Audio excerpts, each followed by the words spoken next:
This is News Conference Extra with Conan Nolan.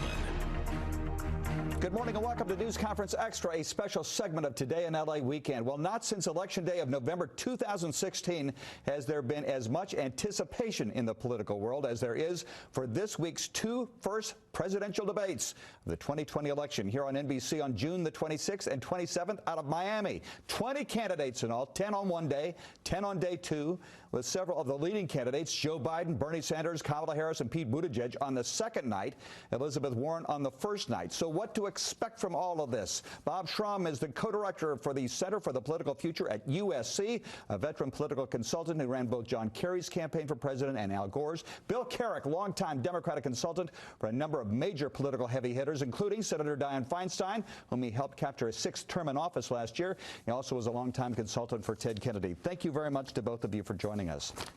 Bob, first up, why do we need a debate? 20 candidates, 2 nights, 10 each? It's imperfect. They're each going to get about 6 minutes. That's why what's going to matter in these debates are the moments. So going into this debate, for example, if you look at our new USC Dornsife LA Times poll, Joe Biden is in a very strong position. I mean, 86% of Democrats believe he's the guy who can beat Trump. And that's the question Democratic primaries voters are asking. So what are they going to look at in that debate? In Biden's 6 minutes, does he look energetic? Does he look visionary? Does he look like he can actually lead the party and take on Trump? And then for people like Sanders, you know, he's going to have a natural inclination to want to attack Biden.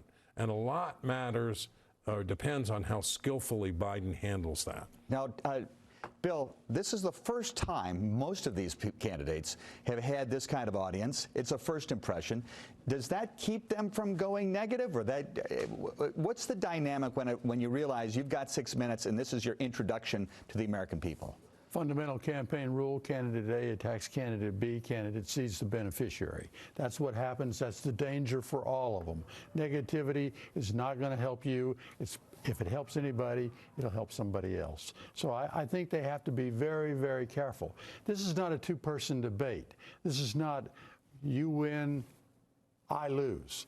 It is a debate where everybody's going to get, as Bob said, get their moment in time to really demonstrate to people that there's something special. If they don't do that, if they don't focus on that, they're not going to get anything out of it at all. So if Joe Biden gets flack from some of the other candidates, does he respond to that, or is it all Donald Trump the whole time?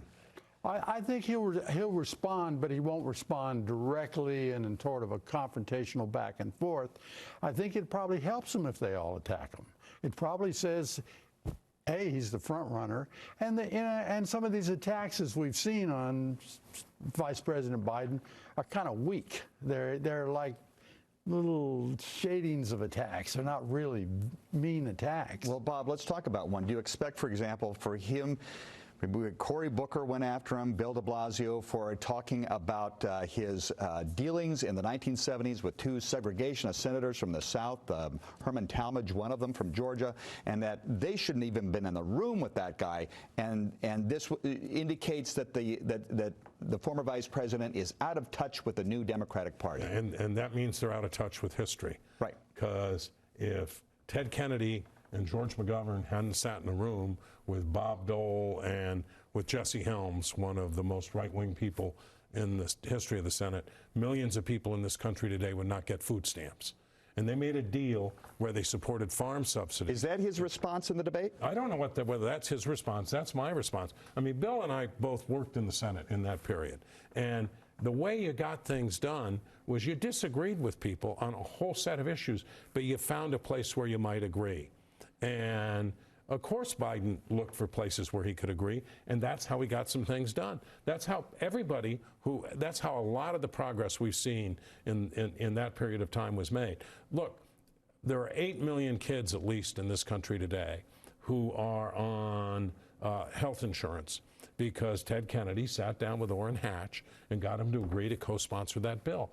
I don't know what Bill thinks, but I don't think it was unusual for anybody, even the most liberal person in the Senate, to try to find ways to work with conservatives. You take Senator Thurmond and Senator Kennedy's relationship on the Judiciary Committee. After we lost the 1980 election, lost the U.S. Senate, Senator Kennedy talked Senator Thurmond into helping him get Steve Breyer his first judicial position and put him on the path to the United States Supreme Court. So anybody who's unhappy with that really has got a screw loose. Talking with two of the bright minds in Democratic Party politics for years. We'll have more questions for Bill Carrick and Bob Shrum when we return.